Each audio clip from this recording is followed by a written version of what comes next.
éternel soit déversé sur toutes les vies de chacun de nous sans exception.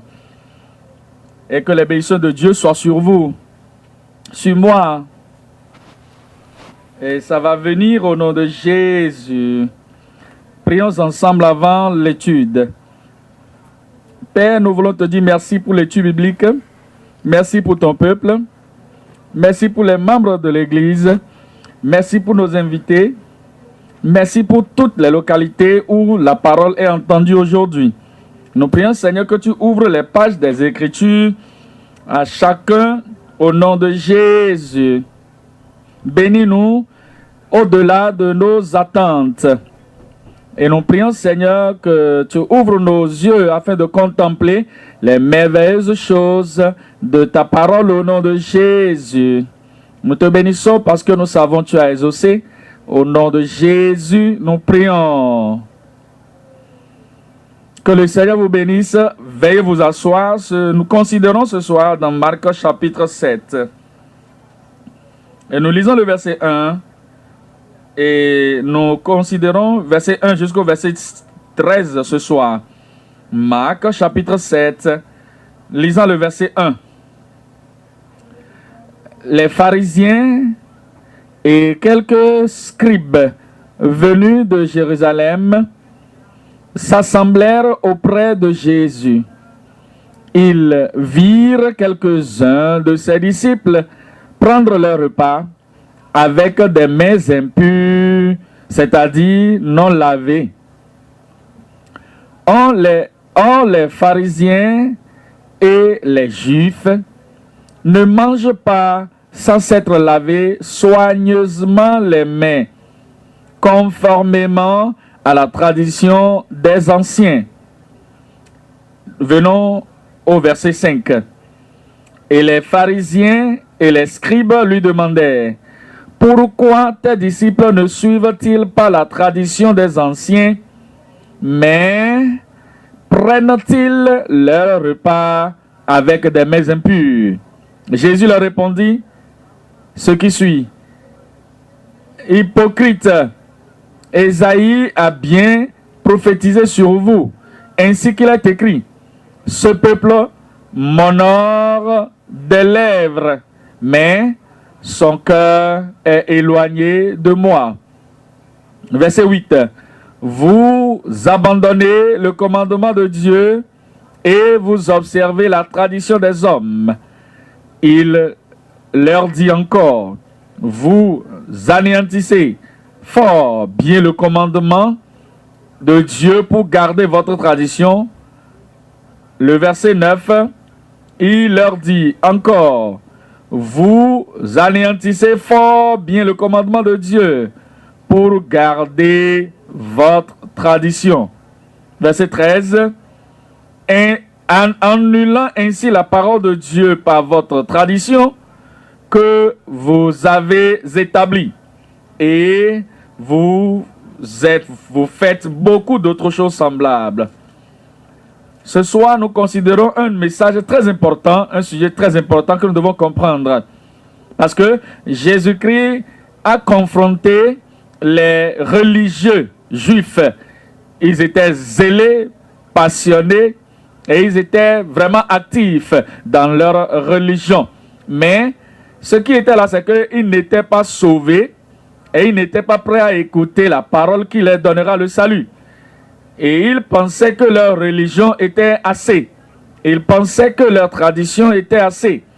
Et en réalité, leur tradition, ça ne venait pas de la Bible. Non seulement de la Bible, ça ne venait pas de l'Ancien Testament ni de l'Ancienne Alliance, mais c'est un système de religion qu'ils ont développé à telle enseigne qu'ils s'attelaient à cette tradition. Et lorsque Jésus est venu à amener la parole de la vie, la parole du salut, ils n'étaient pas prêts à écouter cette parole parce qu'ils étaient complètement voués, ils étaient complètement attachés, ils étaient complètement inséparables de leur tradition. Et c'est ce que nous lisons ce soir, que les pharisiens sont venus, ils sont venus de Jérusalem et ils ont vu Jésus, ce que Jésus faisait. Ils ont entendu ce qu'il enseignait et ils ont vu les disciples manger le pain sans se laver les mains. c'est-à-dire le lavage cérémoniel. Ce n'est pas seulement pour l'hygiène, hein, laver les mains pour manger, non, mais une façon de se laver les mains qui était traditionnelle. Ils vont laver leurs mains et faire de cela une cérémonie et le faire de façon sentimonielle. Et ils savaient qu'ils étaient en train de s'adonner à leur religion, non pas seulement les pharisiens, cela s'est également généralisé sur tous les juifs. Mais Jésus-Christ n'a pas enseigné à ses disciples de suivre les traditions religieuses de ce peuple. À cause de cela, ils ont trouvé des fautes. Et ils ont dit, pourquoi tes disciples mangent-ils de pain sans se laver les mains, comme les anciens l'ont ordonné? Jésus avait l'opportunité de les défier. Pourquoi en est-il que vous avez abandonné la parole de Dieu et vous vous attachez à votre propre tradition? La tradition ici, la tradition qui ne sauve pas. Et Jésus a indexé à cela très clairement que vous avez abandonné la parole de Dieu. Vous avez rejeté la parole de Dieu, vous avez méprisé la parole de Dieu et poussé la parole de Dieu de côté afin de garder votre propre tradition. Ce soir, nous considérons à ce message concernant ce sujet l'exaltation de la parole éternelle de Dieu au-dessus de la tradition humaine et terrestre. Exalter la parole éternelle de Dieu au-delà ou au-dessus de la tradition de l'homme ou bien la tradition vide de l'homme. La tradition est vide, la tradition est humaine et impuissante et ne pourrait pas changer leur caractère, ne peut pas changer leur cœur, laver leur cœur et leur donner la conversion, leur donner la relation avec le Seigneur. Cela ne pourrait pas les préparer pour le ciel. Cela était vide. Dans la relation, cela était vide. En ce qui concerne la justice, c'était vide. En ce qui concerne également ouvrir leurs yeux, ouvrir leur cœur à la compréhension de l'interprétation qu'il faut avoir de la parole de Dieu, cela n'avait aucun objectif. Mais malgré cela, ils ont continué de le faire. Beaucoup de personnes aujourd'hui sont dans les traditions, dans les religions, sans même jamais penser, est-ce que c'est bon ceci? Quel est l'objectif de ceci? Quel est l'effet de ceci? Quelle est l'influence de ceci dans nos vies? Ils font seulement ce qu'ils veulent faire et ils ne méditent pas et ils ne pensent pas ce que cela peut donner dans leur vie et le bénéfice de ce que cela peut leur donner. Juste des traditions vides, des traditions vides. Mais si nous devons avoir la bénédiction de Dieu, si nous devons avoir la justice dans le Seigneur, nous devons aller dans la parole de Dieu. Et c'est cette parole qui nous illumine. C'est cette parole qui nous montre la voie du Seigneur. Et cette parole qui nous montre ce que nous devons savoir à propos de notre salut. Et c'est la parole qui déclare pour nous à propos de Christ, le Père céleste qui est venu amener la rédemption, la justice, le salut à chacun de nous. Et ainsi, cela correspond à tout le monde qui vient appeler le nom du Seigneur, d'exalter la parole de Dieu, la parole vivante de Dieu, la parole infaillible de Dieu, la parole éternelle de Dieu, au-dessus de toute tradition de quelque homme, de toute tradition de quelque ancien, de quelque tradition, de toute dénomination et de toute religion. Ce soir, comme je l'ai dit, nous considérons dans ce message exalter la parole éternelle de Dieu au-dessus de la tradition vide des hommes. Trois choses nous considérons dans ce passage. Numéro 1, nous parlons de la tradition des mains lavées et des cœurs impurs. La tradition, la pratique, le devoir, la responsabilité, le lavage imposé des mains avec un cœur souillé. La tradition des mains lavées et le cœur souillé. Numéro 2, la transgression des hypocrites volontiers. Parce que Jésus les a appelés pharisiens hypocrites à plusieurs reprises. Ils étaient ainsi. Ils ont fermé leurs yeux, ils ont fermé leur pensée. Et ils ne voulaient pas voir, ils ne voulaient pas comprendre. Ils étaient des gens qui étaient vraiment décidés dans leur hypocrisie. Et ils ont continué dans la transgression des hypocrites volontiers avec un cœur de tromperie. Alors ils se trompent eux-mêmes et ils trompent aussi les autres. Ils s'obligent eux-mêmes et ils obligent les autres. Ils s'opposent à eux-mêmes, ils imposent à eux-mêmes l'hypocrisie et ils imposent l'hypocrisie aux autres qui les écoutent. La transgression des hypocrites volontiers avec les cœurs de trompeurs.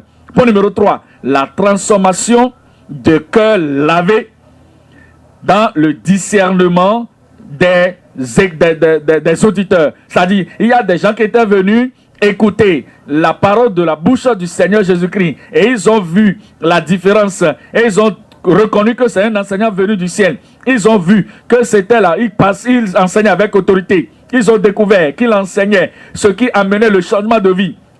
Et ils ont vu la réalité de la vérité et ainsi ils discernaient des auditeurs qui discernent. Ils se sont abandonnés à Dieu, leur cœur était abandonné au Seigneur et leur cœur était lavé par la parole. Il a dit que l'eau de la parole.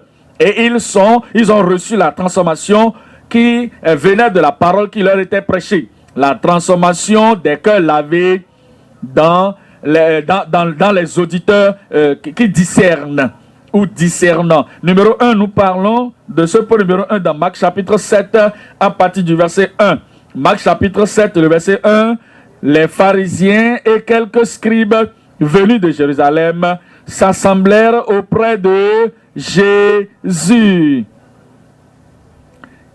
Et cela ne serait-ce pas une merveilleuse chose qu'ils sont venus maintenant ensemble au bel Seigneur et ils ont fait de lui la personne appropriée et cela devait les amener s'ils étaient venus pour apprendre, s'ils étaient venus pour dire ouvre mon cœur Seigneur, je veux comprendre, s'ils étaient venus avec la disposition de compréhension, Jésus les aurait donné la parole qui va transformer leur vie, changer leur vie. Cela leur aurait été mieux pour eux qu'ils étaient venus ainsi. Mais ils sont venus pour chercher de fautes.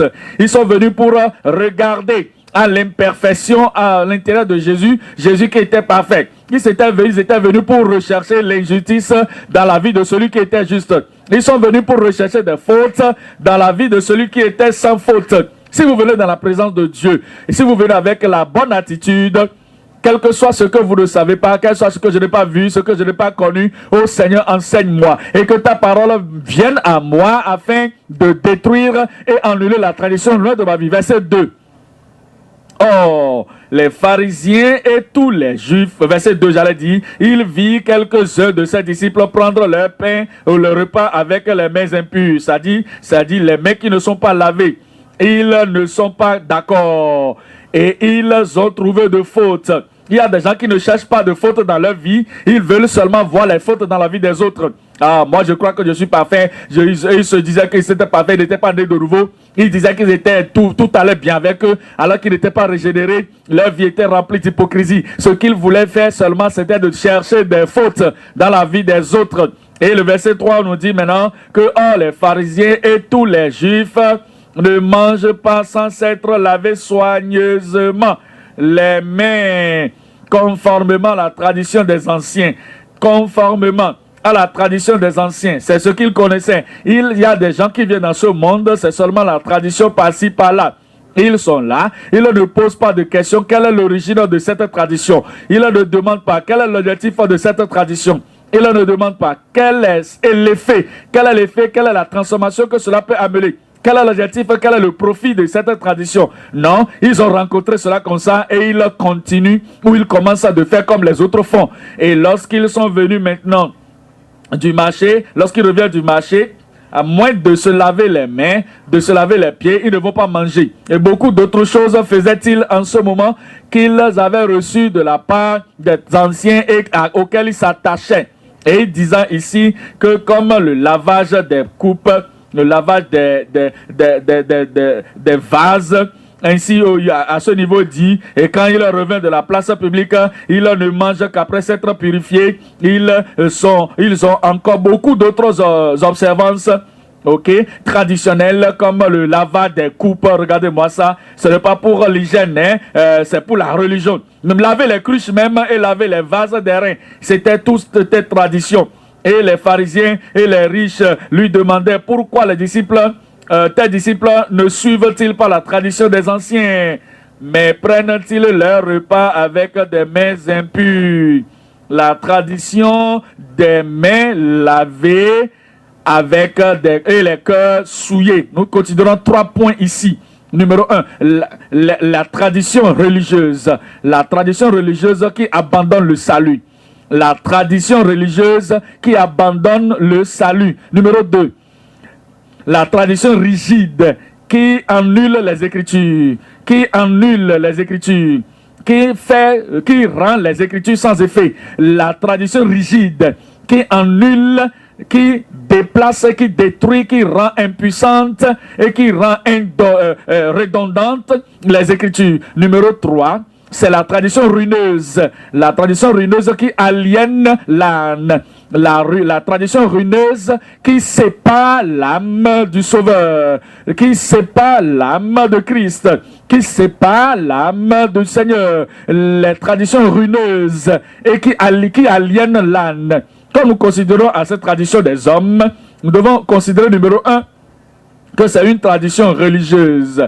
C'est une tradition religieuse. Cela les concernait à tout instant. Ils quittaient ci et là dans leur tradition, dans le jour de sabbat. Ils vont aller à chaque jour dans le marché. Ils vont aller partout avec leur tradition. Ils allaient partout avec cela. Littéralement, ils allaient partout avec cela. Ils prenaient tout cela avec un grand volume de cette tradition. Et ils s'imposaient tout cela, mais malgré cela, cette disposition, rien ne leur donnait le salut. Rien ne leur donne le salut. Je prie que n'importe qui comme ça, quelque tradition de cette sorte, qui ne vous amène pas le salut, que le Seigneur nous en lave dans nos vies au nom de Jésus. Nous considérons Matthieu chapitre 13, Matthieu 13, le verset 15. Matthieu 13 et le verset 15. Le verset 15 nous dit ce qui suit que le verset 15, il dit « Or, le cœur de ce peuple est devenu insensible. » Il parle des pharisiens, des scribes et de ces peuples juifs. Il dit que leur cœur maintenant est devenu insensible. Le cœur est devenu insensible et ils ont endurci leurs oreilles et ils ont fermé leurs yeux. Ils ne veulent pas écouter la parole convaincante de Dieu, la parole qui donne le salut de Dieu, mais ils vont se donner à la tradition. Ils continuent disant que leurs yeux sont fermés. Et ils ont fermé leurs yeux. Ils ont fermé leurs yeux de peur qu'ils ne voient de leurs yeux, qu'ils n'entendent de leurs oreilles, et qu'ils ne comprennent de leur cœur, qu'ils ne se convertissent et que je ne les guérisse. Le sauveur était là, était disponible pour eux, mais ils l'ont rejeté. Le guérisseur était là, disponible pour eux, mais ils l'ont rejeté. Celui-là, il voulait les laver, les purger, les laver, les épurer. Il était disponible, mais leur tradition, leur religieuse tradition ne leur avait pas permis de l'être.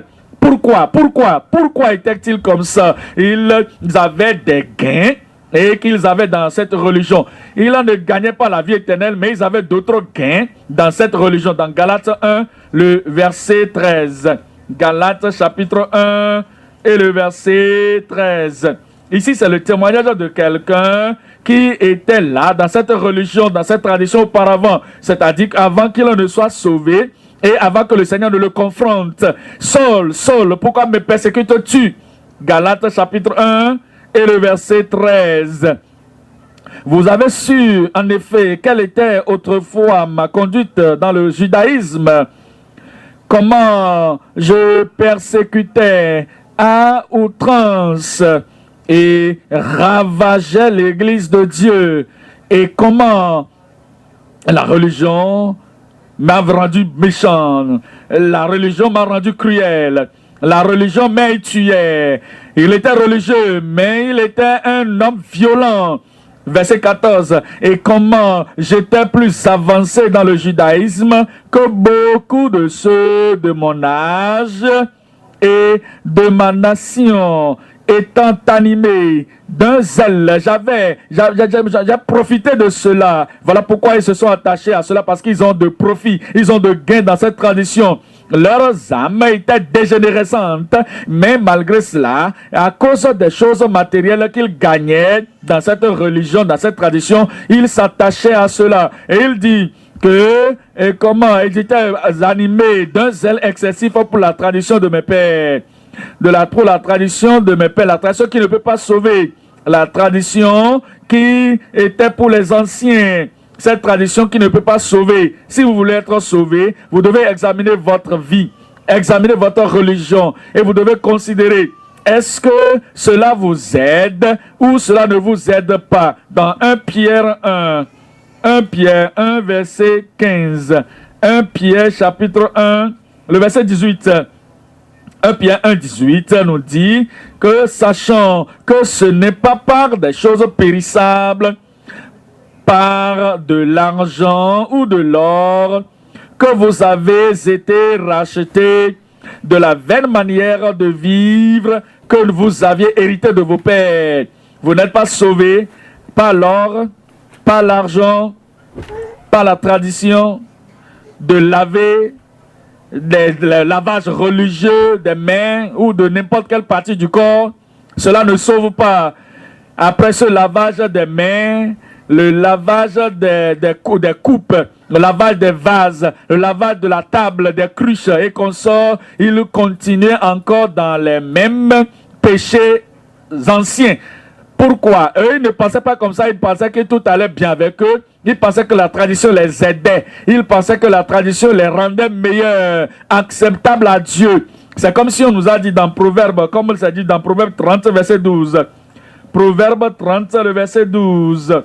Proverbe 30, verset 12 nous dit, 30, verset 12 dit que il est une race qui se croit pure et qui n'est pas lavée de sa souillure. Ça, c'est les Juifs, ça. Ces Juifs religieux traditionnalistes, les gens qui se souillaient eux-mêmes dans leur tradition, dans le lavage de leurs mains, et ils étaient injurieux et violents dans leur cœur. Mais leur cœur n'était pas lavé et ils continuaient toujours pas à s'attacher à ça. Leur pensée n'était pas lavée, leur vie n'était pas pure et leur cœur n'était pas converti. Malgré cela, ils n'étaient pas lavés de leur souillure. La tradition religieuse qui abandonne le salut. Numéro 2, c'est dans Marc chapitre 7. Marc chapitre 7, la tradition rigide qui annule les Écritures. La tradition rigide, c'est-à-dire que cette tradition qui, si tu ne fais pas ça, c'est quelque chose qui va arriver. Ils étaient tellement rigides contre eux-mêmes, rigides contre les membres de leur famille, rigides contre toute personne qui ne les pratique pas, rigides contre les voisins, contre les étrangers même. Et c'était quelque chose de religieux et cela les poussait à le faire. Si vous acceptez la religion, vous êtes leurs amis. Vous êtes leurs amis. Et si vous n'acceptez pas, ils n'ont rien à faire avec vous. Et ils voulaient obliger tout le monde à s'accroupir ou à se donner à cette rigidité de cette parole, de cette tradition. Marc 7 et le verset 4. Il dit au verset 4, « Et quand il revint de la place publique, il ne mange qu'après s'être purifié. » Et ce n'est pas quelque chose qu'il faut oublier. Ce n'est pas quelque chose qu'il faut abandonner. Ils doivent toujours observer cela. Partout où ils vont. S'ils font de voyage, ils vont le faire. S'ils reviennent du voyage, ils vont le faire. S'ils sont dans leur bureau, ils reviennent de leur bureau, ils vont quelque chose à manger, ils doivent le faire. Et ils reviennent du marché, ils doivent le faire.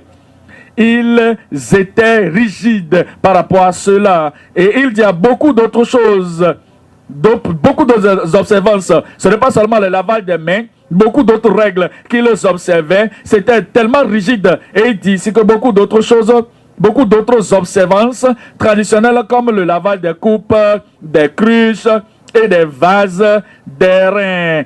Et les vases d'airain.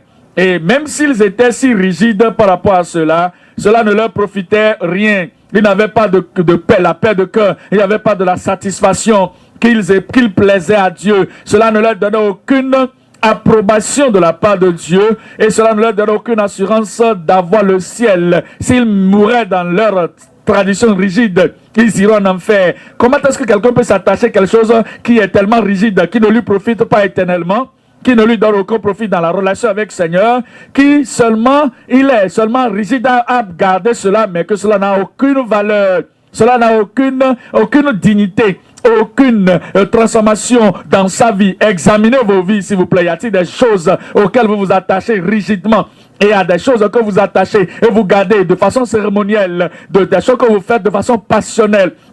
Et que ces choses ne vous profitent pas, ces choses ne changent pas nos vies, et ces choses ne nous améliorent pas, et ces choses ne nous recommandent pas envers le Seigneur. Y a-t-il des choses de ce genre? Nous devons nous en défaire. Matthieu chapitre 15, le verset 2. Matthieu 15, verset 2. Pourquoi tes disciples transgressent-ils la tradition des anciens? Et ils disent que c'est une transgression impardonnable. Ça, c'est un péché impardonnable. Si quelqu'un ne doit pas garder cette tradition des anciens, cette personne n'est pas à être considérée, car ils ne se lavent pas les mains quand ils prennent leur repas. Et il leur répondit au verset 3. Et vous, pourquoi transgressez-vous le commandement de Dieu au profit de votre tradition? Car Dieu a dit, honore ton père et ta mère. Et celui qui maudira son père, si vous avez de raisons, gardez ça dans toute maison, dans quelques maisons. Chacun a un papa, chacun a une maman. Et le Seigneur vous a donné le commandement de garder cela. Vous avez l'opportunité d'obéir à ce commandement. Honore ton père et ta mère dans toutes les maisons. Mais vous ne le faites pas. Et celui qui maudit son père ou sa mère, qui doit mourir. Mais vous vous dites que quiconque dit à son père ou à sa mère, ce que je dois te donner, c'est un don dont je puis t'assister, est une offrande à Dieu, n'est pas tenu d'honorer son père ou sa mère. C'est ce que vous dites. Vous annulez ainsi la parole de Dieu au profit de votre tradition. Le Seigneur leur a posé une question. Vous me posez la question. Pourquoi moi je ne garde pas la tradition des anciens, mais les anciens de l'autre côté, et Dieu Tout-Puissant de l'autre côté, Dieu le Créateur de l'autre côté, et Dieu qui garde le souffle de tout homme dans ses mains dans l'autre côté. Dieu qui est celui qui a ordonné, Dieu le roi des rois, le Seigneur des seigneurs, de l'autre côté. Moi, j'ai gardé son commandement, et vous gardez le commandement des anciens. Qui est plus grand, Dieu ou les anciens?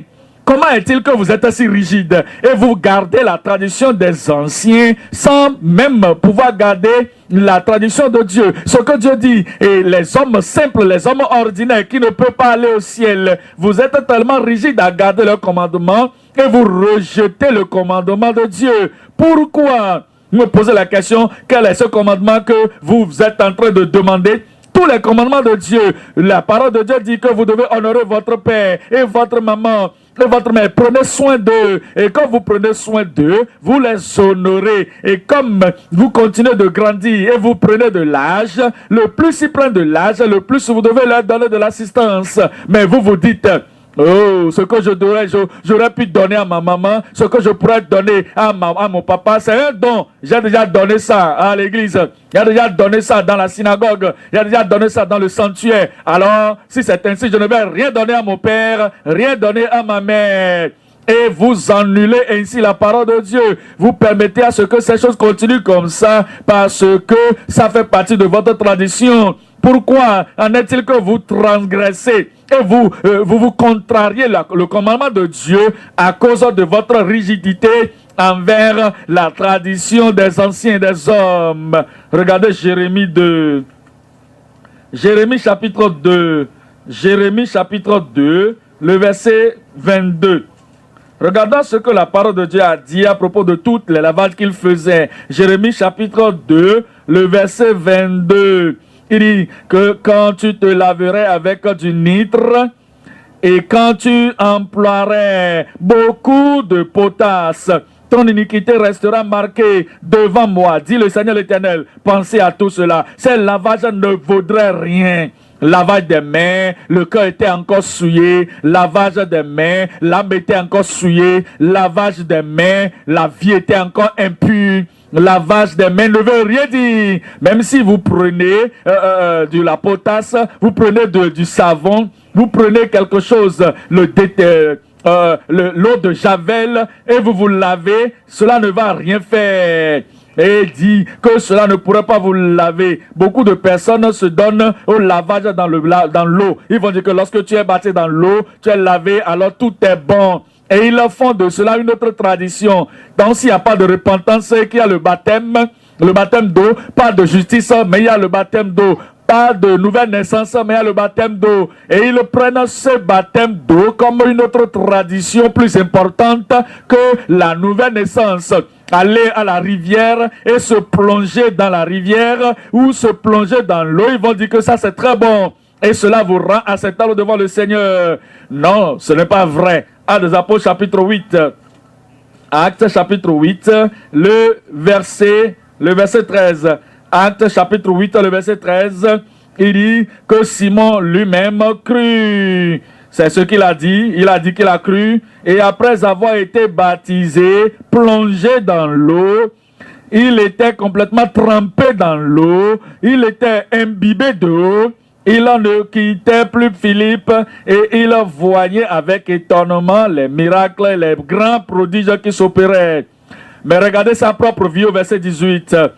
Lorsque Simon vit que le Saint-Esprit était donné par l'imposition des mains des apôtres, il leur offrit de l'argent en disant: accordez-moi aussi ce pouvoir, afin que celui à qui j'imposerai les mains reçoive le Saint-Esprit. Mais Pierre lui dit: que ton argent périsse avec toi, puisque tu as cru que le don de Dieu s'acquérait à prix d'argent. Il n'y a pour toi ni pain ni l'eau dans cette affaire, car ton cœur n'est pas droit devant Dieu. Ton cœur n'est pas droit devant Dieu. Même après s'être baptisé d'eau, immergé dans l'eau, s'attacher à cette tradition, baptême. Ce n'est pas assez. Votre cœur doit être purgé. Votre vie doit être changée. Et votre homme intérieur doit être converti. Il leur a dit qu'il n'a pas de pain ni de l'eau dans cette affaire. Pourquoi? Bien qu'il était baptisé d'eau, de façon traditionnelle, son cœur n'était pas droit devant Dieu. Verset 22. Repens-toi donc de ta méchanceté et prie le Seigneur pour que la pensée de ton cœur te soit pardonnée s'il est possible. Considérez Matthieu 27. Matthieu, chapitre 27. Lisons le verset 24. Et je vais revenir à ce... Voyons une autre personne qui pensait également que le lavage des mains est assez. Je n'ai pas besoin de me repentir, pas besoin de fuir le mal, pas besoin de changer quelque chose. Lave tes mains seulement et tout ira bien. Non, ce n'est pas vrai. Lave tes mains. Si c'est pour cela que tu t'es arrêté, tout ne va pas bien. Matthieu chapitre 27, lisons le verset 24. Pilate, voyant qu'il ne gagnait rien, mais que le tumulte augmentait, prit de l'eau. Il prit de l'eau, se lava les mains en présence de la foule et dit: je suis innocent du sang de ce juste. Cela vous regarde. Il a pris de l'eau et il s'est lavé les mains. Et il a dit: j'en suis pur. Je suis innocent, je suis libre, tout va bien avec moi. J'ai lavé mes mains. Non, Pilate, ce n'est pas vrai. Tu ne peux pas te sauver avec le lavage de tes mains. Le lavage des mains ne sauve pas. Tu es encore dans cela. Tu es encore impliqué. Verset 26. Alors Pilate leur relâcha Barabbas. Et après avoir fait battre, regardez-moi cet homme-là, j'ai lavé mes mains, je suis innocent, je ne suis pas impliqué dans ceci, mais il est le juste, et je ne peux rien faire de négatif envers lui. Mais maintenant, il a ordonné qu'on le bâtit, et il les a laissé cela, il les a laissé Jésus pour être crucifié. Mais le lavage des mains n'est pas assez. Mais en réalité, l'âme était ruinée. Ils s'étaient ruinés eux-mêmes parce que laver les mains était assez pour eux. C'est une tradition ruineuse qui aliène l'âme. La tradition ruineuse qui aliène l'âme, qui sépare l'âme du Seigneur. Le plus ils lavaient les mains, le plus ils avaient la confiance pour dire que tout va bien, je suis juste, je suis acceptable devant le Seigneur. Dans Romains chapitre 10, le verset 1. Romains 10, le verset 1. Frère, le vœu de mon cœur et ma prière à Dieu pour eux, c'est qu'ils soient sauvés. C'est qu'ils soient sauvés. S'ils ne sont pas encore sauvés, le lavage des mains, le lavage des coupes, le lavage des vases, le lavage des tables ne pourrait pas les sauver. Et le lavage de tout ce qu'ils avaient ne pouvait pas les sauver. Je prie pour eux. J'ai le désir devant le Seigneur pour qu'ils soient sauvés. Car je rends le témoignage qu'ils ont du zèle pour Dieu, mais sans intelligence. Ils ont du zèle, mais sans intelligence. Ils pensent que le lavage externe était assez. Non, pas intelligent. Ils pensaient que le lavage des mains était assez. Laver les mains jusqu'au coude. Ils pensaient que se laver ainsi était bon. Leur pensée était mauvaise, sale, comportement vraiment complètement donnant de la peine. Et je donne le témoignage qu'ils ont du zèle pour le Seigneur, mais sans intelligence. Ne connaissant pas la justice de Dieu et cherchant à établir leur propre justice, ils ne se sont pas soumis à la justice de Dieu. Ils vont ci et là, même pour gagner d'autres personnes et amener d'autres personnes dans cette servitude de leur tradition. Matthieu chapitre 13, le verset 15. Matthieu 13, le verset 15. Matthieu 13, verset... Matthieu 23 plutôt. Matthieu 23, verset 18. Matthieu 23, verset 18. Si Matthieu 23, verset 18 dit, malheur à vous, verset 15, hypocrite et pharisien, hypocrite pharisien.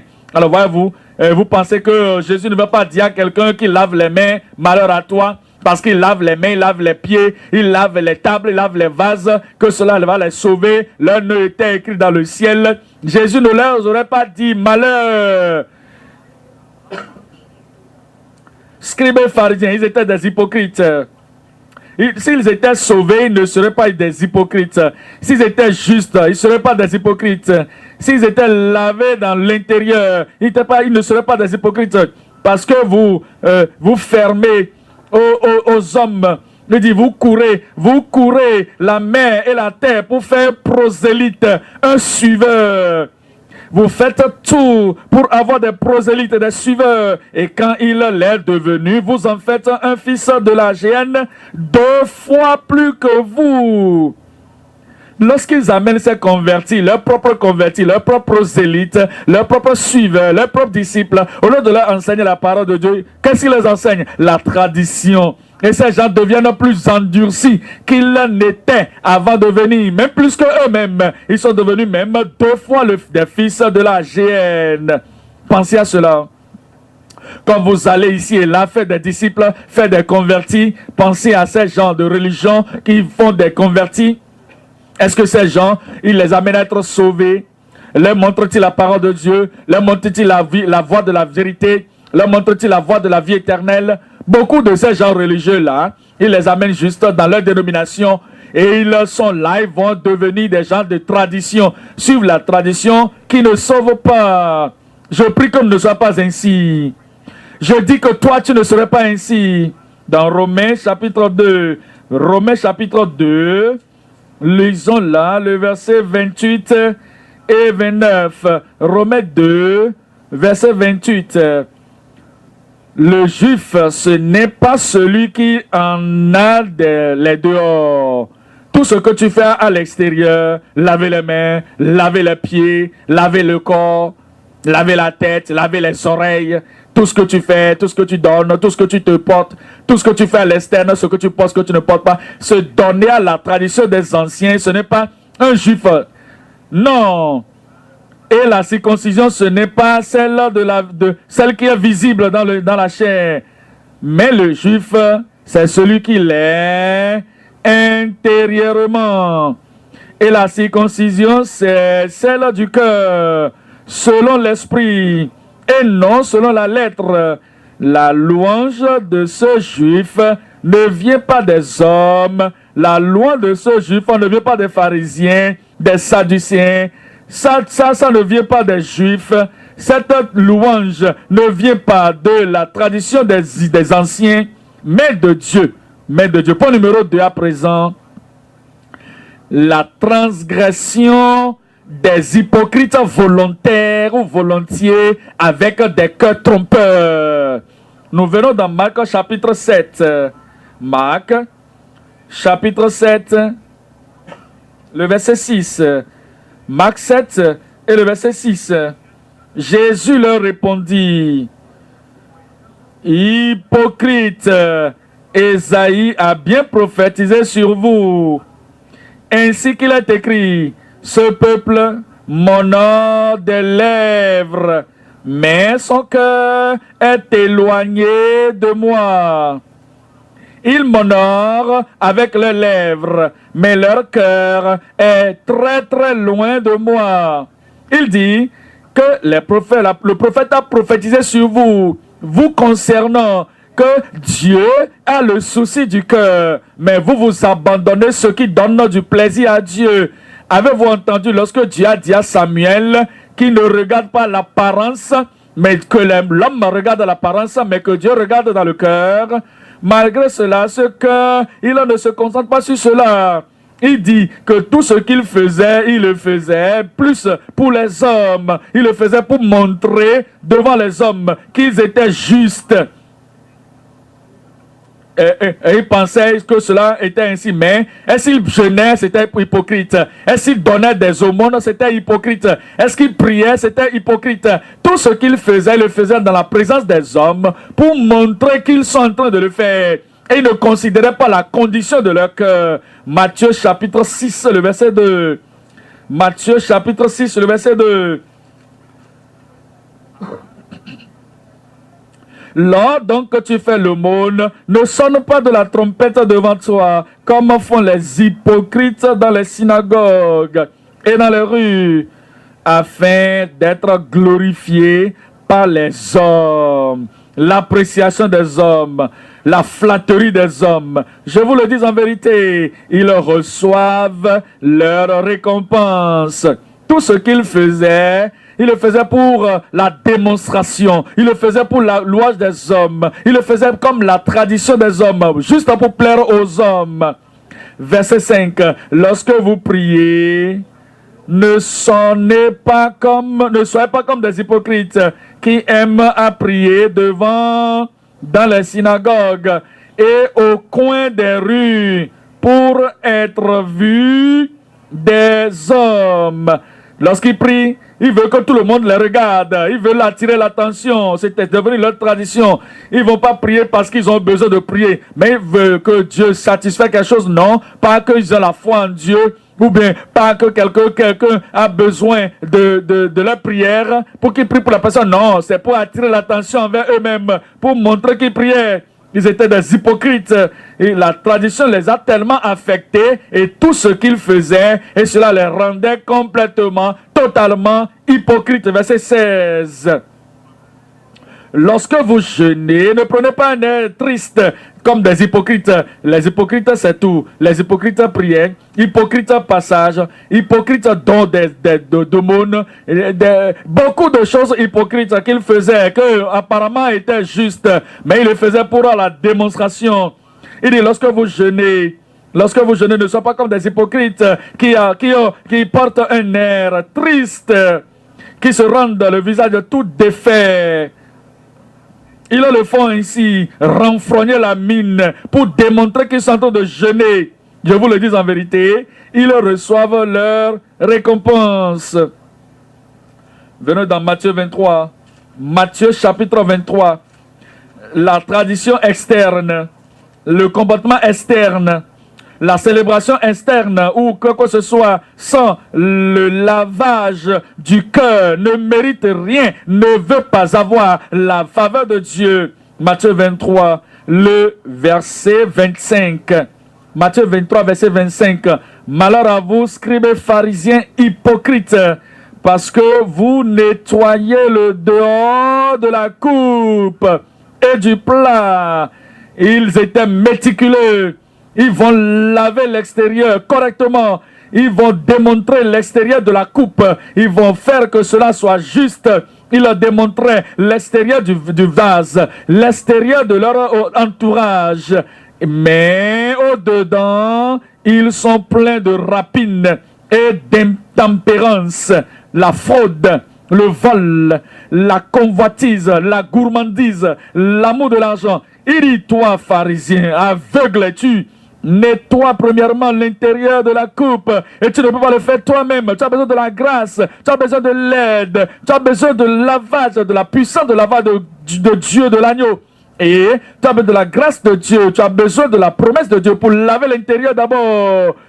Parce que la coupe ici, ce n'est pas seulement appelé le système ou parler de ton intestin. Il ne parle pas ici des côlons. Il ne parle pas ici de l'œsophage. Il parle du lavage du cœur, le lavage de la pensée, le lavage de l'âme, le lavage de l'origine de votre caractère. C'est du cœur, du dedans du cœur que procèdent ou que sortent tous les sujets de la vie. Il dit, lave d'abord l'intérieur. Lave d'abord l'intérieur de la coupe et du plat afin que l'extérieur aussi devienne net. Verset 27. Malheur à vous, scribes pharisiens, hypocrites, parce que vous ressemblez à des sépulcres blanchis. Des sépulcres blanchis qui apparaissent beaux au dehors et qui au dedans sont pleins d'ossements de mort et de toute espèce d'impureté.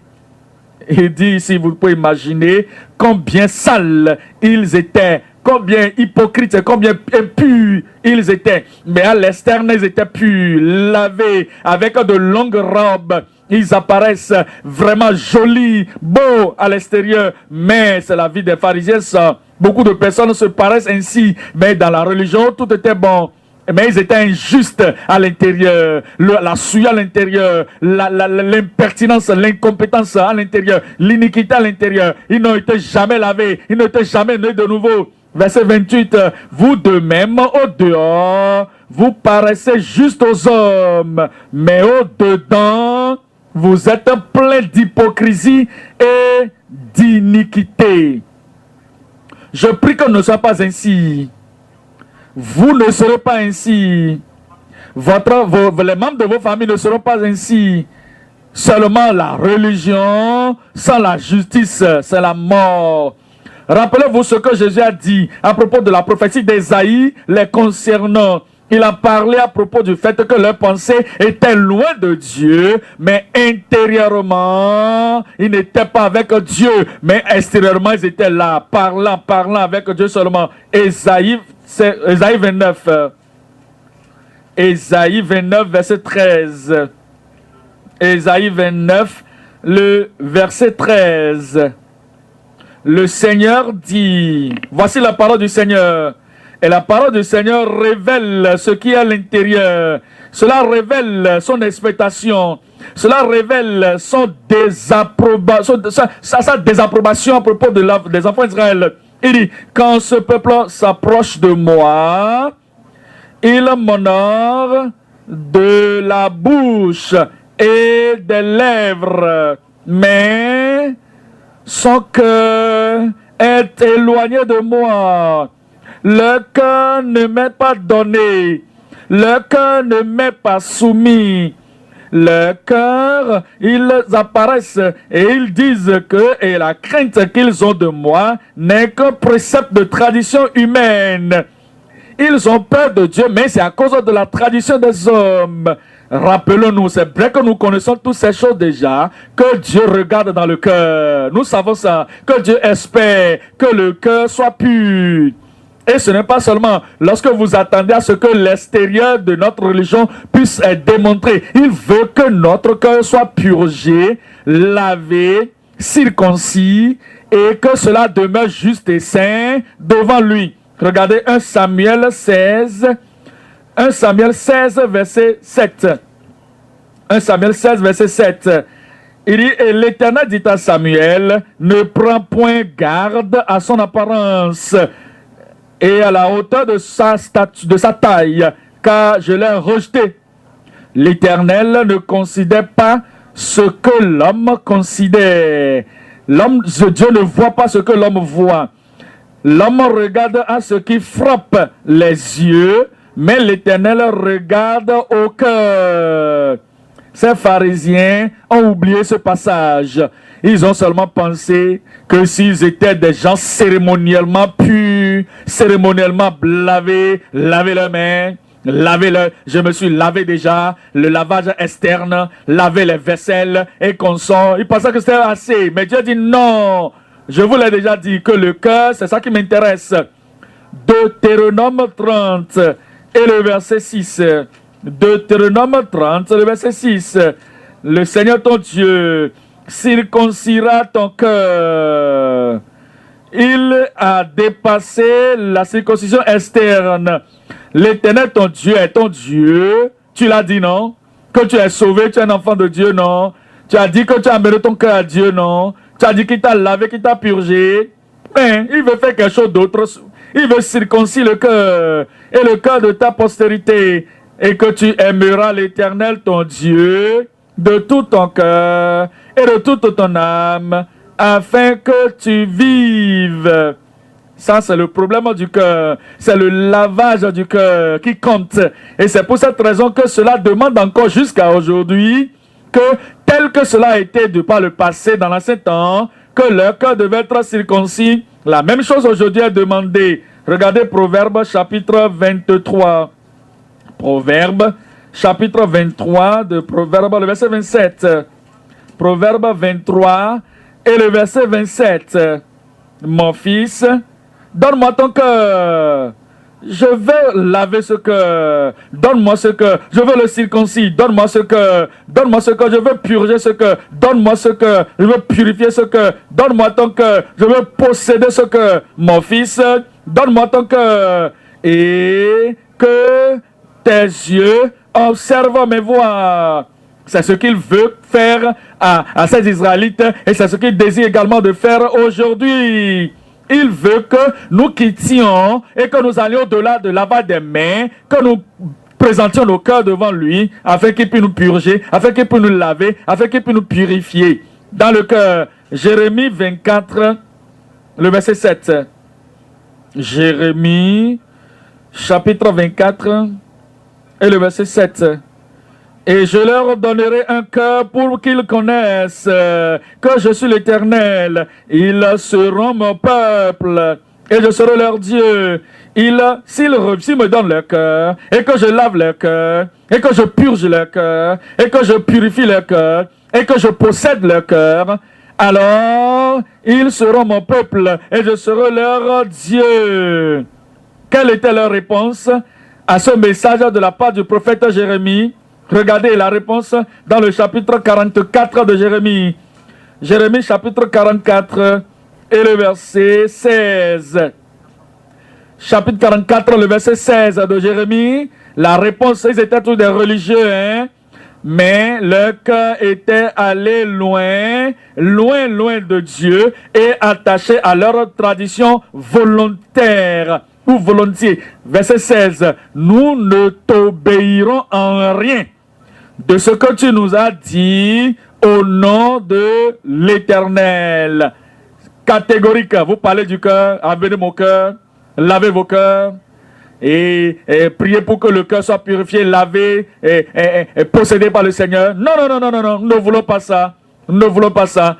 Ce que tu as dit au nom de l'Éternel, là, nous n'allons pas le faire. Nous n'allons pas le faire. Nous ne t'obéirons en rien de cela. Mais nous voulons agir comme l'a déclaré notre bouche. Ce que nous avons dit, c'est ce que nous allons faire. La tradition à laquelle nous attachons, nous allons le faire. Nous allons continuer de le faire. Et tu as dit que c'est insensé. Oh, c'est pas grave, nous allons continuer de le faire. Cela, tu dis que cela n'a pas de profit, non profitant. Non, ce n'est pas grave, nous allons le faire. Nous n'allons pas nous réconcilier avec Dieu. Nous ne voulons pas le faire. Tu as dit que ce n'est pas accepté devant le Seigneur. Ce n'est pas grave, nous allons le faire. Dieu n'a pas demandé ça. Ce n'est pas grave, nous allons le faire. Que vos cœurs soient purgés. Et tout ce qui est à l'intérieur sera bon. C'est ce que Dieu veut. Oh, c'est ce que Dieu veut. Tu as parlé au nom de Dieu. Ne t'en fais pas. Nous ne voulons pas t'obéir en cela. Nous allons faire ce que nous avons décidé de faire de façon volontaire. Ça, c'était la condition de ce peuple. Nous venons dans 2 Timothée, chapitre 3. 2 Timothée, chapitre 3. 2 Timothée 3. 2 Timothée, chapitre 3. Le verset 1, nous lisons. 2 Timothée 3, le verset 1, nous lisons. Il dit, sache que dans les derniers jours, il y aura des temps difficiles, car les hommes seront égoïstes. Ce que je veux faire, je le ferai. Ce que je veux dire, je le dirai. La tradition des anciens qui m'a été donnée, je vais garder ça. Qu'en est-il de laver le cœur, purger le cœur, convertir le cœur? Ça là, je ne veux pas. Je ne veux pas m'impliquer dans ça. Ils seront des amis de l'argent. Ils seront des fanfarons, des égoïstes, des blasphémateurs, rebelles à leurs parents, ingrats, irreligieux, insensibles, déloyaux, calomniateurs, ces sadiciens, ces pharisiens, bien qu'ils lavaient leurs mains, ils étaient très cruels, plus que les gens qui n'étaient pas dans la religion. Ils avaient plus d'ennemis que les gens qui n'étaient pas dans la religion. Ils étaient plus dans le mal. Ils s'enfoncent dans le mal plus que ceux qui n'allent pas dans le sanctuaire. Ils étaient là. Ils étaient emportés, très enflés d'orgueil, aimant le plaisir plus que Dieu et l'apparence de la piété, mais reniant ce qui fait la force. Ils aimaient plus les choses de ce monde. Regardez le verset 5. Ils s'attachent à la religion, les pratiques religieuses, la religion rigide, la religion ruineuse. Ils s'attachaient au lavage cérémoniel. Ils continuaient. Ils ont l'apparence de la piété. Ils continuent dans le sanctuaire. Ils ont l'apparence de la piété. Ils sont toujours dans l'église. Ils ont l'apparence de la piété. Ils lisent ce que nous lisons. Ils ont l'apparence de la piété. Mais ils sont là, reniant ce qui en fait la force. Éloigne-toi de ces hommes. Qu'est-ce que tu dois faire? Éloigne-toi de ces hommes-là. Verset 7. Apprenant toujours et ne pouvant jamais arriver à la connaissance de la vérité. Ils apprennent toujours et jamais ils ne parviennent à la connaissance de la vérité. Quelle tragédie! Ce ne serait pas pour toi, ce ne serait pas pour moi, ce ne serait pas pour notre église au nom de Jésus. Revenons maintenant dans Marc chapitre 7. Marc chapitre 7. Point numéro 3 présent. La transformation des cœurs lavés dans les auditeurs discernants. La transformation des cœurs lavés dans les cœurs discernants ou les écouteurs discernants. Les auditeurs discernants. C'est des gens qui ont écouté, ils ont pensé à cela, ils ont discerné cela, ils ont dit voici la vérité, voici la voie, nous y marcherons. Mais cela demande la grâce de Dieu. Cela demande le lavage par le Seigneur lui-même. Cela demande la purification par le Seigneur lui-même. Comme cela lui plairait lui-même. Marc 7, verset 5. Marc 7, verset 5. Et les pharisiens, les scribes lui demandèrent: pourquoi tes disciples ne suivent-ils pas la tradition des anciens? Mais Dieu merci, il y avait des disciples. Dieu merci, il y avait des suiveurs de Christ. Ils ont écouté la parole de Dieu. Et ils ont refusé de s'attarder à la tradition. Ils ont su que le Seigneur Jésus est le Messie promis. Et parce qu'il était le Messie promis, ils ont abandonné la tradition, ils ont abandonné la religion, ils ont abandonné les ténèbres, ils ont abandonné toutes les pratiques de ce monde. Et ils sont en train de suivre Jésus-Christ. Et on se réfère à eux comme des disciples. Et ils n'étaient plus des gens qui marchaient selon la tradition des anciens. parce que la doctrine de Christ, l'enseignement de Christ avait pris le dessus de leur vie. Regardez le verset 10.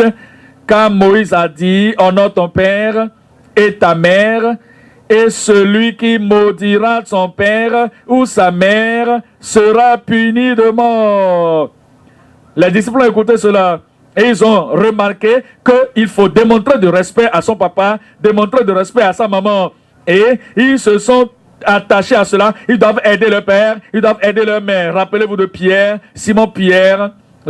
Sa belle-mère était malade. Il n'a pas dit, je n'ai rien à faire avec elle, je vais rester chez moi, je n'ai plus d'affection pour quelqu'un. Non, je vais suivre ce juge sur le Seigneur, c'est une nouvelle religion. Je vais suivre la tradition de quelqu'un maintenant qui m'a pris, il m'a invité, Jésus m'a pris, mais sa maman, sa belle-mère était malade. Il a amené Jésus là-bas. La vie était changée, le cœur également était changé. Mais dans le cas des pharisiens, il disait dans le verset 11, mais vous vous dites, si un homme dit à son père ou à sa mère, ce dont je t'aurais pu t'assister. Mais ils ont même amené ceci à le dire. Ils ont dit même la tradition, le vocabulaire traditionnel, ou les phrases traditionnelles, les explications traditionnelles. Est-ce que tu as amené ton don? Tu as amené ton don? Est-ce que tu veux donner que ça à ton papa, à ta maman? Non, amène ça. C'est incubant.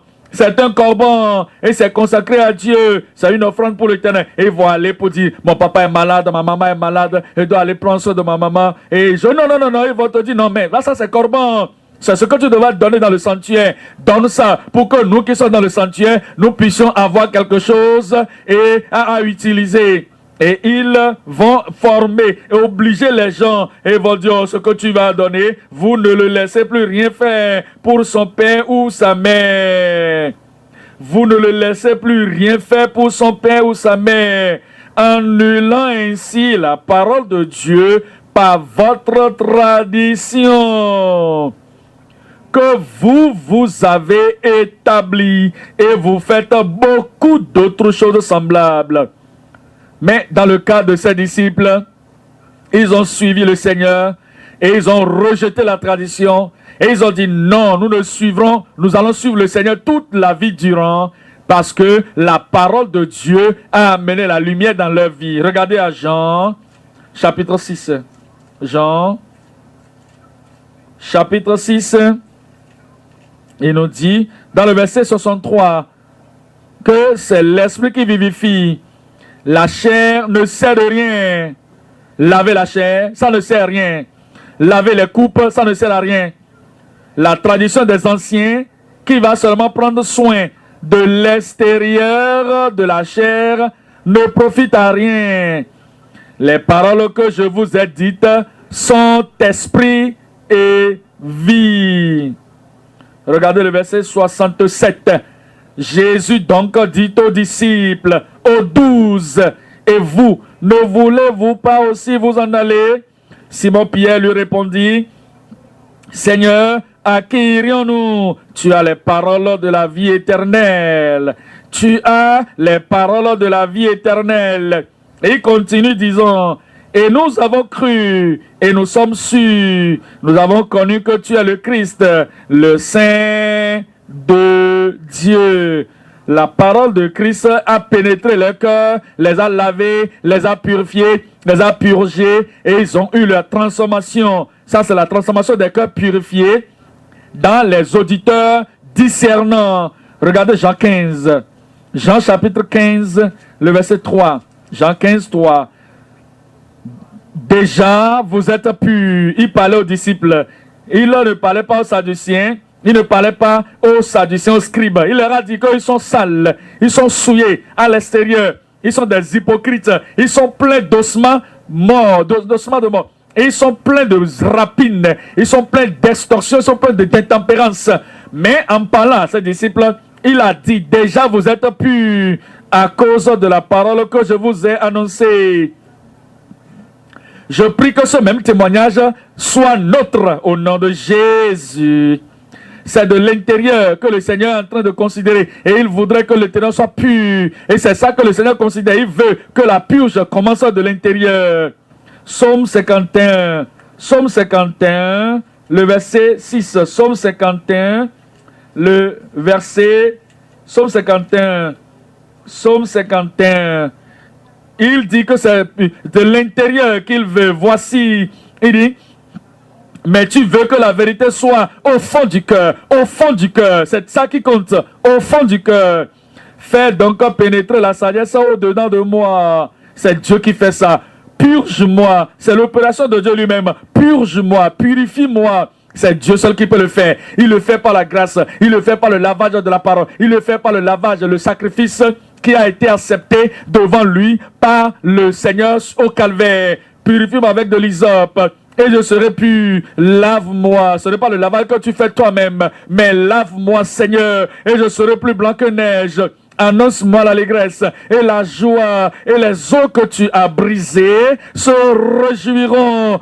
Détourne ton regard de mes péchés, efface toutes mes transgressions, toutes mes iniquités. Oh Dieu, crée en moi un cœur pur. Ça, c'est l'important, ça. Crée en moi un cœur pur.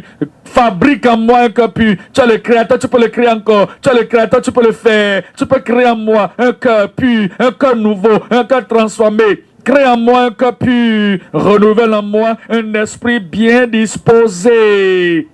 Verset 13. Ne me rejette pas loin de ta face. Le verset 14. Rends-moi la joie de mon salut, ton salut. Je ne peux pas avoir le salut que moi-même je me suis fabriqué. Je veux ton salut, toi. Reste en moi. Rends-moi la joie de ton salut et qu'un esprit de bonne volonté me soutienne. Le Seigneur le fera pour tout le monde. Et s'il l'avait déjà fait pour vous, il va vous garder plus blanc que neige à tout moment au nom de Jésus. Dans Ésaïe 1, le verset 16. Ésaïe chapitre 1, le verset 16. Lavez-vous, purifiez-vous. Lavez-vous, purifiez-vous. Il parle de l'intérieur, il parle de l'intérieur, il parle de notre vie interne. Lavez-vous et purifiez-vous. Ôtez de devant mes yeux la méchanceté de vos actions. Cessez de faire le mal. Apprenez à faire le bien. Recherchez la justice. Protégez l'opprimé. Faites droit à l'orphelin, défendez la veuve, venez et plaidons, dit l'Éternel. Ça, c'est l'œuvre de Dieu. Et c'est lui qui va le faire. C'est l'œuvre de la grâce. C'est l'œuvre du lavage. Venez et plaidons, dit l'Éternel. Si vos péchés sont comme le cramoisi, ils deviendront blancs comme la neige. S'ils sont rouges comme la pourpre, ils deviendront comme la laine. Quelqu'un n'a qu'à dire Amen. Il va le faire au nom de Jésus. Jérémie, chapitre 4. Jérémie 4, verset 14. Jérémie 4 et le verset 14. Purifie ton cœur du mal, Jérusalem. Ce n'est pas seulement la main. Purifie ton cœur du mal, afin que tu sois sauvé. Le lavage de l'extérieur ne compte pas. Ça ne peut pas sauver quelqu'un. Laver les pieds, laver les mains ne sauve personne. Aller au Jourdain, aller dans les fleuves, elle ne peut pas laver quelqu'un, purifier quelqu'un. Lorsque vous rentrez dans la rivière, dans le fleuve, ça ne peut jamais sauver quelqu'un. Purifie ton cœur du mal, afin que tu sois sauvé. Jérusalem, jusqu'à quand garderas-tu dans ton cœur des pensées iniques? Oh, je prends soin de moi-même, je suis innocent, je me lave les mains, je ne peux pas faire ceci. Pilate, tu es toujours dans le mal et tu es toujours pauvre, tu es toujours condamné. Viens au Seigneur et il va te laver au nom de Jésus. Ézéchiel 36, Ézéchiel 36, 25, verset 25. Je répandrai sur vous une eau pure et vous serez purifiés. Si vous avez lavé vos mains, vous venez de laver vos mains et vous n'êtes pas pur devant le Seigneur, le lavage cérémoniel, vous n'êtes pas pur devant le Seigneur. Voici ce que le Seigneur va vous faire, lui-même va le faire et il le fera ce soir encore. Je vous purifierai de toutes vos souillures et de toutes vos idoles. Je répandrai sur vous une eau pure et vous en serez purifiés. Verset 26. Je vous donnerai un cœur nouveau. Vous ne pouvez pas le faire. Vous ne pouvez pas le faire vous-même. C'est un cœur nouveau, un cœur pur, un cœur juste, un cœur lavé, un cœur soumis, un cœur obéissant. Vous ne pouvez pas le faire vous-même. Un nouveau cœur je vais vous donner et je mettrai en vous un esprit nouveau. J'ôterai de votre corps le cœur de pierre et je vous donnerai un cœur de chair.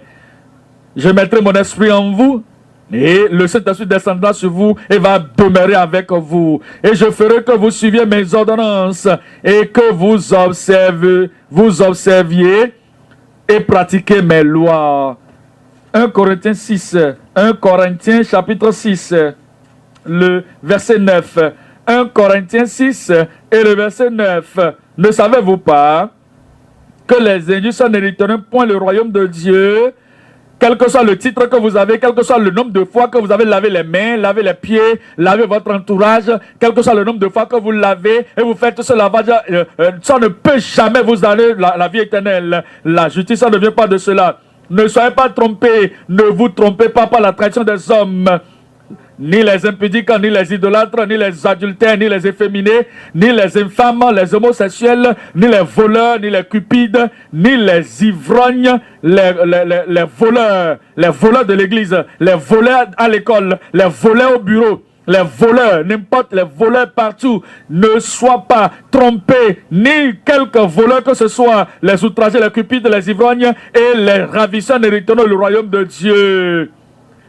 Et c'est ce que vous étiez, certains parmi vous, mais vous avez été lavés, mais vous avez été lavés, mais vous avez été lavés. Toutes ces choses qui peuvent nous empêcher d'aller dans le royaume de Dieu, le sang de Jésus est déjà versé, cela sera appliqué dans nos vies, nous serons purifiés. Mais vous avez été lavés, mais vous avez été sanctifiés, mais vous avez été justifiés au nom du Seigneur Jésus-Christ et par l'Esprit de notre Dieu. Et c'est ce lavage qui compte, c'est ce lavage qui compte, c'est ce lavage qui compte. Titre 2,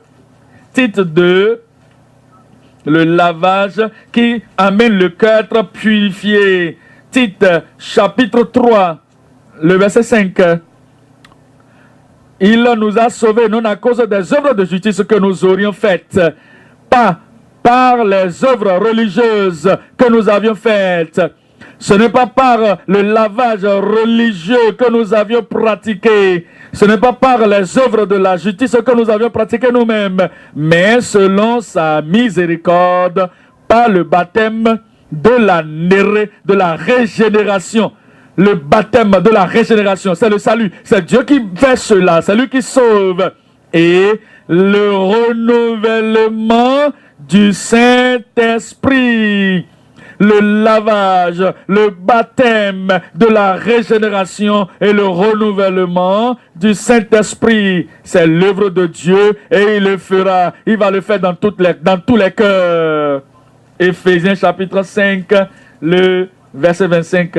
Éphésiens 5, le verset 25. Marie, aimez vos femmes comme Christ a aimé l'Église. Et s'est livré lui-même pour elle, afin de la sanctifier par la parole, après l'avoir purifiée par le baptême d'eau.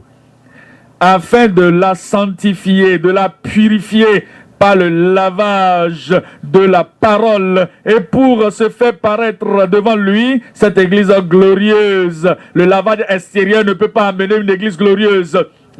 L'habillement extérieur ne peut pas donner à une église glorieuse, ou bien ne pas donner à faire une église glorieuse. Les activités des pharisiens et des sadducéens ne peuvent pas faire d'une église une église glorieuse. C'est le lavage de la parole, c'est le lavage par la parole, c'est le lavage de la purification, la sanctification par la parole qui peut se faire paraître une église glorieuse. Sans tache, ni ride, ni rien de semblable, mais sainte et irrépréhensible. Il le fera. Je dis, il le fera. Nous considérons Apocalypse 1, le verset 5. Apocalypse chapitre 1, le verset 5. C'est l'œuvre de Dieu et le Seigneur est prêt à le faire. Il va nous purifier avec la purification de la parole. Et Christ va le faire et nous serons purifiés, nous serons purs, nous aurons la cure de l'âme. Verset 5 est de la part de Jésus-Christ, le témoin fidèle, le premier-né des morts et le prince des rois de la terre, à celui qui nous a aimés, ou celui qui nous aime et qui nous a délivrés de nos péchés par son sang. Il nous a délivrés de nos péchés par son sang. Quand vous venez au Seigneur et vous vous repentez, vous vous détournez des œuvres de vos mains, vous vous détournez des œuvres de vos mains, de ce prix religieux, vous vous détournez de la tradition des hommes, vous vous détournez de toutes choses auxquelles vous pensez, oh, tout va bien avec moi, je suis religieux, j'ai lavé mes mains, tout va bien avec moi, j'ai lavé mes pieds, j'ai lavé mes coudes, j'ai lavé mon cou, j'ai lavé mes oreilles. Yo, je suis pur. Sors de cette tradition. Et tu sais maintenant que c'est le salut qu'il faut. Tu sais maintenant que c'est la rédemption qu'il faut. Et que cela ne peut venir que de la part du Seigneur Jésus-Christ. Le Seigneur te lavera de tous tes péchés. Et si le Seigneur te lave de tous tes péchés, il n'y aura plus de souillure dans ta vie au nom de Jésus. Il a fait de nous des royaumes et des sacrificateurs pour Dieu son Père. À lui soit la gloire et la puissance au siècle des siècles. Amen.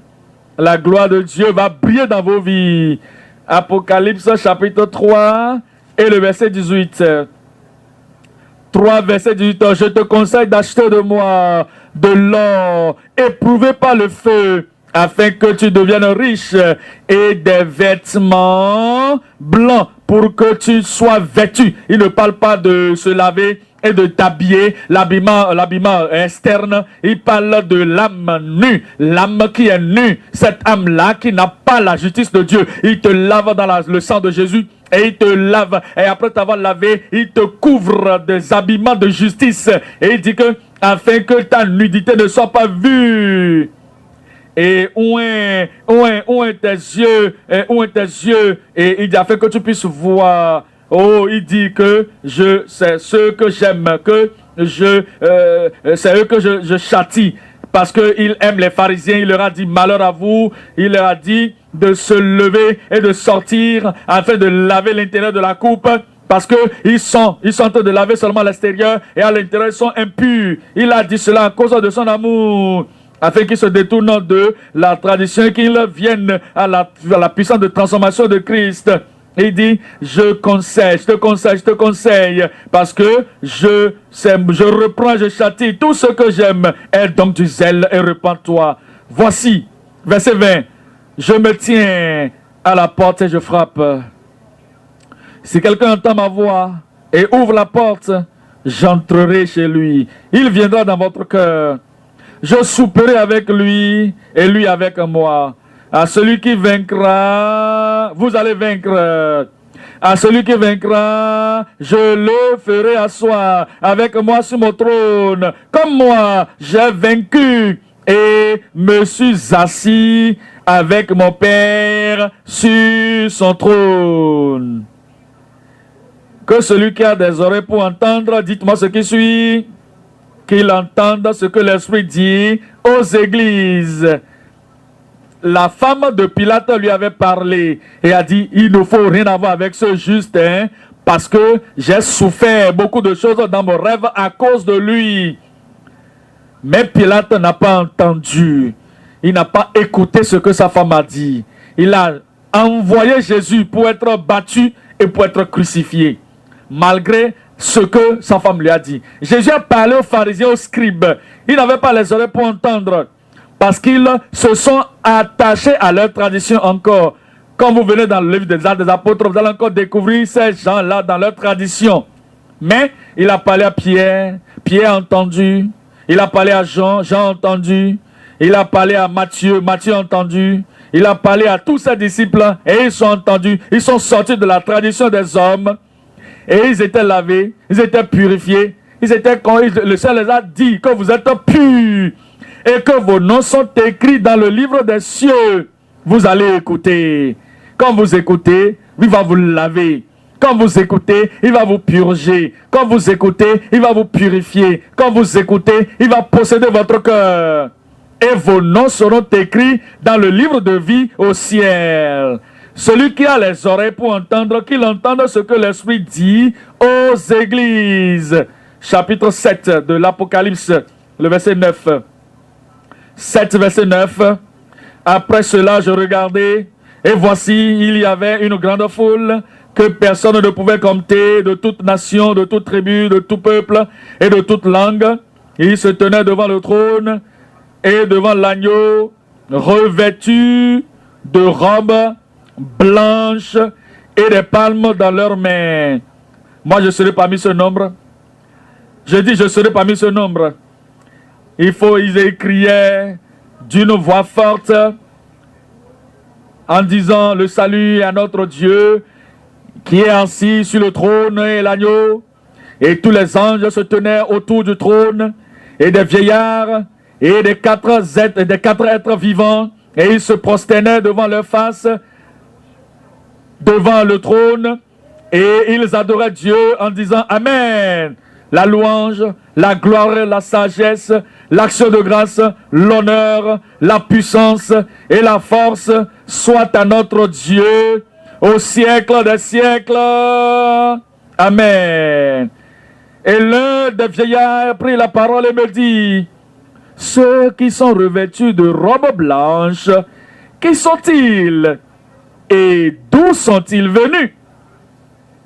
Je lui dis, mon Seigneur, tu le sais. Et il me dit, ce sont ceux qui viennent de la grande tribulation, de grandes épreuves, de grands troubles. Et ils ont lavé leurs robes, ils ont lavé leurs robes, ils ont lavé leurs robes, et ils les ont blanchis dans le sang de l'agneau. Dans le sang de l'agneau. Ce sang est toujours efficace jusqu'à aujourd'hui. Il va vous laver plus blanc que neige. Quiconque de celui qui invoquera du Seigneur sera sauvé. Le salut est disponible pour vous aujourd'hui. C'est disponible pour tout le monde aujourd'hui.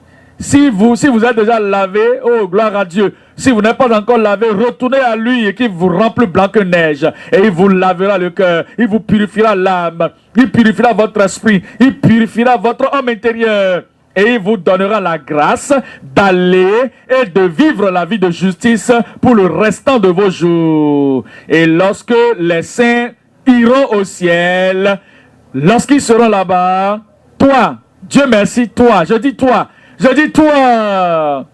tu seras là avec les saints au nom de Jésus. Christ veut vous recevoir dans le ciel. Mais vous devez être lavé de toutes vos souillures par le sang de l'agneau. Quiconque invoquera le nom du Seigneur sera sauvé. Grâce est disponible pour vous aujourd'hui. Il le fera dans votre vie. Tenons-nous debout et parlons à Dieu dans la prière. Il veut le faire pour vous. Il veut le faire pour tout le monde. S'il l'a déjà fait, oh, il faut sonder ta vie. Sonde ta vie et dis à Dieu, Seigneur, qualifie-moi pour le ciel. Est-ce que je suis juste pour le ciel? Est-ce que je suis assez saint pour le ciel? Et s'il y a de souillures, il est encore disponible aujourd'hui. Il est un Dieu gracieux. Il va te laver. Il va vous purifier et vous rendre prêt pour la venue du Christ. Invoquez-le. Qu'il vous purifie, qu'il vous lave, qu'il vous purge et qu'il fasse de vous des gens plus blancs que neige.